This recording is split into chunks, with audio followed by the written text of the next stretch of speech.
जी अस्सलाम वालेकुम रहमतुल्लाहि व बरकातहू। हमारे साथ आज जानजेब लाला पेशावर से जलसा गाह में मौजूद है। जी जानजेब लाला, क्या कहेंगे जलसा गाह की तैयारी के बारे में? औज़ु बिल्लाहि मिनश शैतानिर रजीम, बिस्मिल्लाहिर रहमानिर रहीम। आज मैं इस वक्त जो हमारा 27 सितंबर को जो जलसा जा रहा है और इमरान खान के हुक्म के मुताबिक मैं अपने इस पेशावर के अवाम को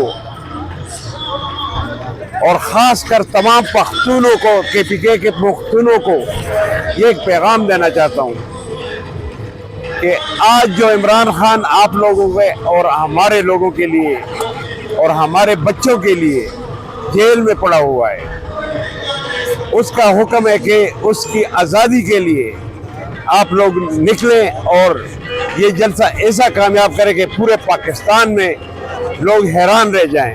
और फिर इसके बाद में तमाम पाकिस्तानियों को, तमाम सूबों वालों को ये एक पैगाम देना चाहता हूँ कि खान के हुक्म के मुताबिक 27 तारीख को आप लोग जोग दर जोग इस जलसे को कामयाब करने के लिए पेशावर में आए और हम आप लोगों की मेहमान नवाजी करेंगे इंशाअल्लाह।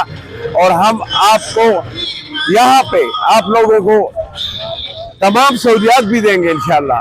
मगर बाकी सूबों में जब भी जलसा होगा इंशाअल्लाह हम पूरे KPK के लोग भी आपके पास हाजिर होंगे और जहाँ भी खान साहब हमें बुलाएंगे तो इस जलसे के लिए, कामयाबी के लिए हम इंशाअल्लाह आएंगे। और तमाम जितने भी अवाम है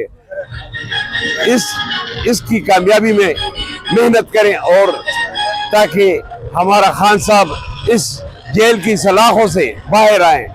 और मैं इस हुकूमत को ये पैगाम देना चाहता हूँ कि खुदारा होश के नाखुन लें और ये बर्बरियत ख़त्म करें और पाकिस्तान को चलने दें, क्योंकि ये हमारे मुसलमानों का एक आज़ादी का ख्वाब है और इसको चलने दें और कामयाब करें। बहुत बहुत शुक्रिया।